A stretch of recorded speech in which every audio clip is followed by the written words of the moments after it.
இந்த மகத்தான கண்டன பொதுக்கூட்டத்தை ஏற்பாடு செய்திருக்கக்கூடிய திண்டுக்கல் மறைமாவட்ட கத்தோலிக்க சங்கத்தை இதுவரை நான் பாராட்ட கடமைப்பட்டிருக்கிறேன்.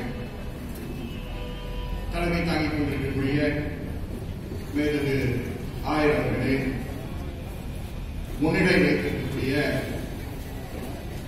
திண்டுக்கல் மறைமாவட்ட கத்தோலிக்க சங்கத்தினுடைய தலைவர் வழக்கறிஞர் நண்பர் ஆரோக்கிய சங்க அவர்களே, நிகழ்ச்சியை தொகுத்துக் கொண்டிருக்கக்கூடிய சுமார் 45 ஆண்டு நண்பர் ஆசிரியர் தோழர் நிக்கோலஸ் அவர்களே, எனக்கு முன்னால் இந்த கையெழுத்து இயக்கத்தை ஆரம்பித்து உரையாற்றி அமர்ந்திருக்கக்கூடிய இயேசு சபையுடைய மதுரை மாநில தலைவர் முனைவர் டேனியல் புனியா அவர்களே, கண்டன உரையாற்றி அமர்ந்திருக்கக்கூடிய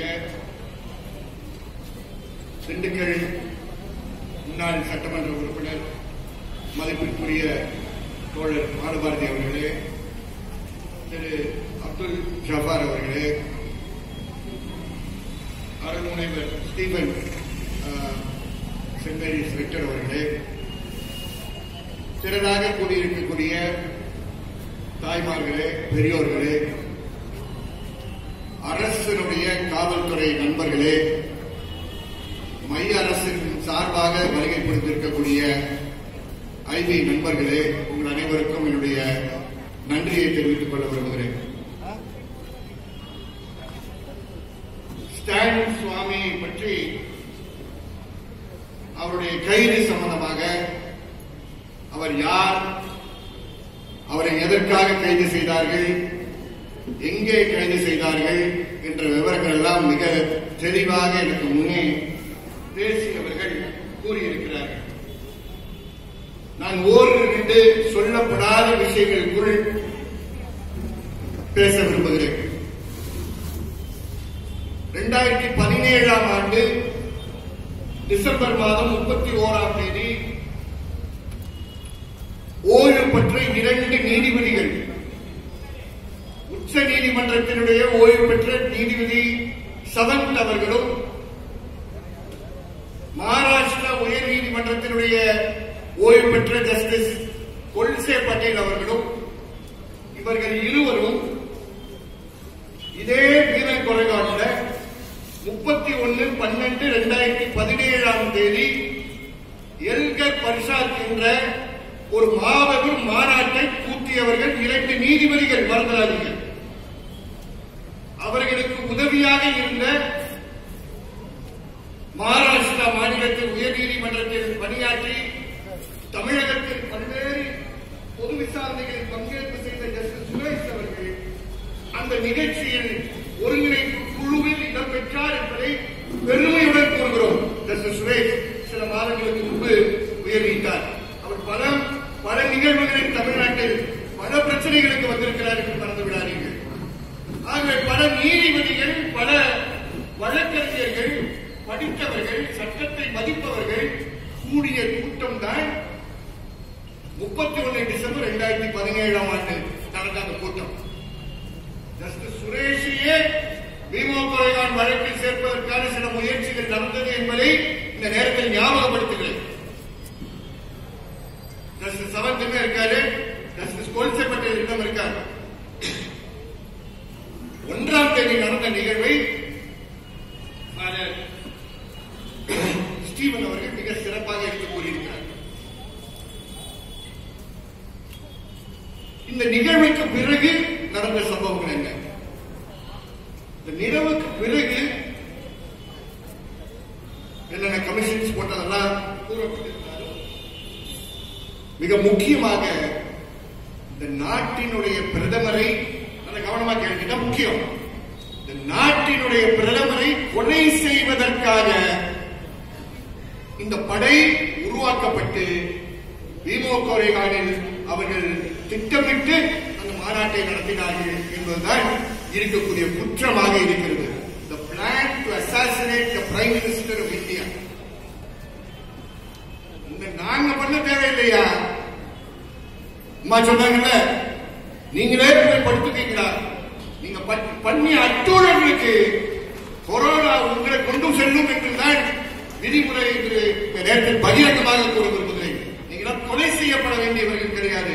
இந்த நாட்டை விட்டு இந்த நாட்டு மக்கள் உங்களை வெளியேற்றுவார்கள் என்பதற்கு ஒரு எடுத்துக்காட்டுதான் இன்று இந்த ஆலயத்தின் வாசலில் நடந்து கொண்டிருக்கக்கூடிய இந்த கூட்டத்தை நான் குறிப்பிடுகிறேன். இந்த ஆலயத்திற்கும் எனக்கும் மிக நெருக்கமான ஒரு உறவு உண்டு. திண்டுக்கல்லில் திருமணமானது என்று கூறினார்கள் நிக்கோலஸ் அவர்கள். திருமணமான கோயில் இதுதான் என்பது இந்த நேரத்தில் பெருமையுடன் நான் கூற விரும்புகிறேன். நண்பர்களே, ஜூன் மாதம் 2018ஆம் ஆண்டு ஒரு 6 நபர்களை கைது செய்கிறார்கள். இந்த 6 நபர்கள் மேல் அன்று கூறப்பட்ட புகார், மோடியை கைது செய்வதற்காக, மோடியை கொலை செய்வதற்காக இவர்கள் புறப்பட்டிருக்கிறார்கள் என்று கூறினார்கள். ஆகஸ்ட் மாதம் 28ஆம் தேதி 2018ஆம் ஆண்டு இந்த நாட்டினுடைய வெவ்வேறு நகரங்களில் பல வீடுகளை ரெய்ட் செய்தார்கள். எல்லா ரெய்டும் காலையில் 6 மணிக்கு நடந்தது. அந்த ரெய்ட்ல தான் இயேசு சபையை சார்ந்த ஜார்க்கண்ட் மாநிலத்தில், ஜார்க்கண்ட் பிராவின்ஸ்ல, ராஞ்சி பிராவின்ஸ்ல பகேச்சா என்ற ஒரு நிறுவனத்தை நடத்தி கொண்டிருக்கிறார்கள். அந்த நிறுவனத்தில் தங்கி பணி செய்த ஃபாதர் ஸ்டான் சுவாமியை காலையில் 6 மணிக்கு அவர் இல்லத்திற்கு வருகிறார். அவர் ரூமுக்கு வர எனக்கு 7 மணிக்கு எனக்கு தகவல் கிடைக்கிறது. இந்த வழக்கிற்கும் எனக்கும் மிக நெருக்கமான ஒரு உறவு ஏற்படுவதற்கு நான் கொடுத்து வைக்கிறோம் என்று நான் கூற விரும்புகிறேன். 7 மணிக்கு வந்தவர்களை நான் உடனடியாக ஸ்டானுடைய தொலைபேசிக்கு தொடர்பு கொள்கிறேன். தொடர்பு துண்டிக்கப்பட்டிருக்கிறது. அப்புறம் பல இயேசு சபை நண்பர்கள் மூலமாக கேட்டு அவரை தொடர்பு கொள்வதற்கு ஒரு வழி செய்து பார்த்தோம்னா ஒரு 8 மணிக்கு அவர் பேசுறார். அப்போ அவர் சொன்னார், என்று வந்தாங்க, என் லேப்டாப் எடுத்துட்டு போயிட்டாங்க, என்னுடைய போன் எடுத்துட்டு போயிட்டாங்க, என்னுடைய சிம் கார்டை எடுத்துட்டு போயிட்டாங்க. அவர் ரொம்ப வருத்தப்பட்டது. இளையராஜா சிடி வச்சிருக்கப்பா, காலையில ஏற்று இளையராஜா பாட்டு கேட்கலான்னு சொல்லி வச்சிருந்தேன், அதையும் எடுத்துட்டு போயிட்டாங்க. ரொம்ப ஆதங்கத்துடன், உண்மையான ஆதங்கத்துடன் சொன்னார். ரொம்ப எளிமையான வாழ்க்கை வாழக்கூடியவர், மறந்துடாது. ரொம்ப எளிமையான வாழ்க்கை வாழக்கூடியவர், ரொம்ப எளிமையா நடந்து கொள்ளக்கூடியவர், ரொம்ப எளிமையான வாழ்க்கையை உள்வாங்கி வாழக்கூடிய ஒரு பெரியவர் ஸ்டான் சுவாமி அவர்கள். தமிழகத்தில் இருக்கக்கூடிய பல அரசு சாரா அமைப்புகள் நடத்துபவர்களை ஆரம்ப காலகட்டத்திலிருந்து சோஷியல் அனாலிசிஸ் பயிற்சிகளை 3 மாத பயிற்சிகளை பெங்களூரில் நடத்திய ஒரு நிபுணர். ஜார்க்கண்ட் மாநிலத்தில் தன்னுடைய பணிகளை கொண்டு செல்வதற்கு முன்பு பீகாரில் சாய்பாசா பகுதியில் Jharkhand human rights organisation Johar என்ற ஒரு அமைப்பை ஆரம்பித்தார். மறந்து விடாதீர்கள் நண்பர்களே, இவர் ஏதோ அரசியல் சாயமற்ற ஒருவருக்கு தயவுசெய்து தப்பு கணக்கு போடாதீர்கள். இன்று இருக்கக்கூடிய ஜார்க்கண்ட் மாநிலம் உருவாகுவதற்கு காரணமாக இருந்த பலரில் ஒரு முக்கியமான புள்ளி ஃபாதர் ஸ்டான் சுவாமி என்பதை பெருமையோடு நாம் கொண்டாட வேண்டியது. ஒரு மாநிலத்தை, ஆதிவாசி மக்களுக்கென்று ஒரு மாநிலத்தை உருவாக்க வேண்டும் என்று பல தலைவர்களை இயேசு சபையினுடைய இந்தியன் சோசியல் இன்ஸ்டிடியூட் ஐபிக்கு விட்டு போயிருக்கக்கூடிய சார்ஜிட்ட என்னதான் புறப்படணுமோ அந்த பகுதியை தான் நம்ம கொடுத்துக்கிட்டு இருக்கோம்.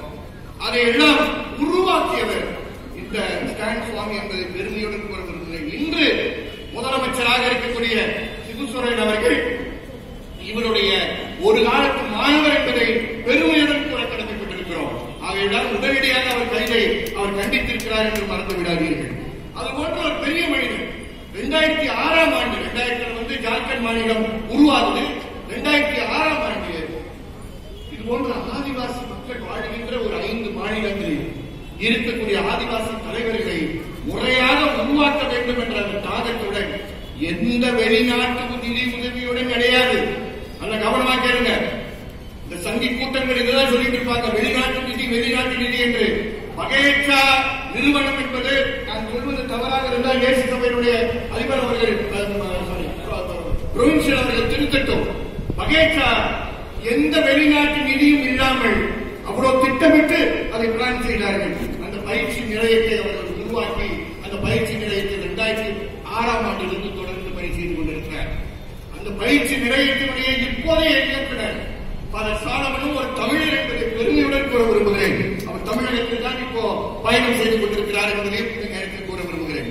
ஆக இந்த பின்னணியில் தான் 28ஆம் தேதி ஆகஸ்ட் மாதம் 2018ஆம் ஆண்டு இவர் இல்லத்திற்கு வந்து இவருக்கு அறிமுகமாகாத, இவர் போய் பயணம் செய்யாத, இவர் பங்கேற்பு செய்யாத விமோ கொரையான் வழக்கில் இவருடைய இடத்தை ரைட் செய்கிறார். அப்படி வந்த காவல்துறை வரும்பொழுது ஒரு சர்ச் வாரண்டோட வரணும்.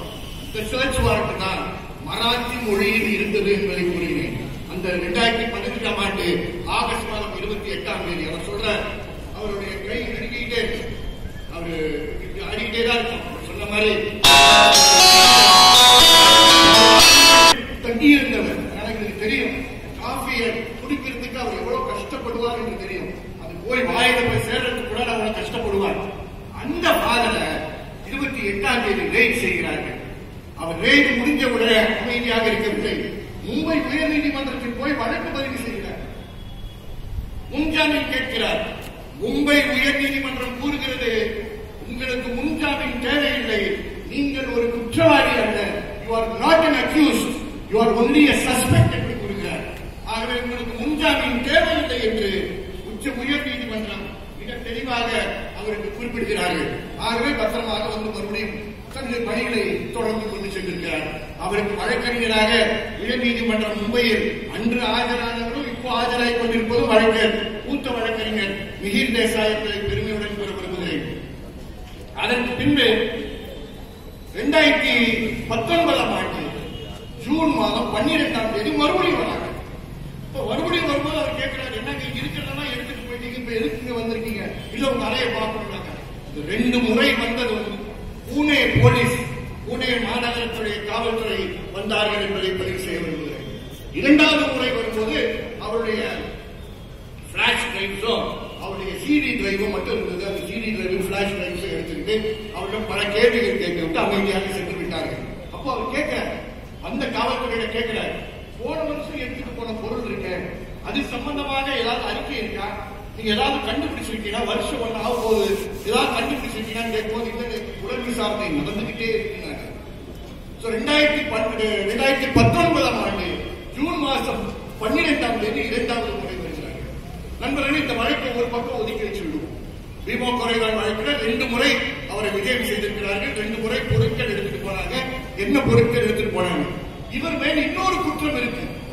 ஜார்க்கண்ட் மாநிலத்தில் இருக்கக்கூடிய காவல்துறை மறந்தாங்க. அப்ப ஜார்க்கண்ட் மாநிலத்தில் பிஜேபி ஆட்சி நடந்து கொண்டிருக்கிறது. நான் இந்த தொடர்பை உங்களுக்கு தெரியப்படுத்த விரும்புகிறேன். ஒரு பக்கம் மகாராஷ்டிரால சிவசேனா ஆட்சி, பிஜேபி சிவசேனா ஆட்சி நடந்துகிட்டு இருக்கு. இங்க ஜார்க்கண்ட்ல பிஜேபி ஆட்சி நடந்துகிட்டு இருக்கு. இந்த பிஜேபி ஆட்சி நடக்கிற அங்க ஒரு மக்கள், ஆதிவாசி மக்களுடைய பேர் இயக்கம் நடந்திருக்கு. ஜூலை 2019 ஆகஸ்ட் மாதம் என்று கருதுகிறேன், அல்லது செப்டம்பர் மாதம் என்று கருதுகிறேன், ஜார்க்கண்டுக்கு செல்ல வேண்டிய ஒரு சூழல் ஏற்பட்டது. காரணம் 2000 எஃப்ஐஆர் போட்டிருக்காங்க. இந்த 2000 எஃப்ஐஆர் வந்து ஆதிவாசி மக்களுக்கு எதிராக போடப்பட்ட எஃப்ஐஆர். அந்த எஃப்ஐஆர் என்னவென்று சுருக்கமாக சொல்லுகிறேன். அங்க ஒரு ஆதிவாசி மக்கள் மத்தியில ஒரு பெரிய, அதாவது நம்மளாம் பாராட்டக்கூடிய ஒரு கருத்து பரவுகிறது. இந்த கருத்து என்னவென்றால், உச்சநீதிமன்றம் கூறியிருக்கக்கூடிய தீர்ப்பை அமலாக்கம் செய்கிறார். உச்சநீதிமன்றம் இந்த நிலத்துக்கு சொந்தக்காரர் நீங்கள் என்றால், இந்த நிலத்துக்கு அடியில் இருக்கக்கூடிய மேலரசுக்கு சொந்தக்காரன் நீங்க தான் அப்படின்னு உச்சநீதிமன்றத்துடைய தீர்ப்பு. நாங்க ஏதோ 2 வழக்கறிஞர்கள் பார்த்து படிச்சுட்டு சும்மா வச்சிருவோம். ஆதிவாசி மக்கள் அப்படி அல்ல. படித்ததை உள்வாங்கி இது போன்ற ஸ்டான் சுவாமி போன்ற பல மனித உரிமை காப்பாளர்கள் அவர்களுக்கு கொண்டு சென்ற கல்வியின் காரணமாக ஒவ்வொரு கிராமத்திலும்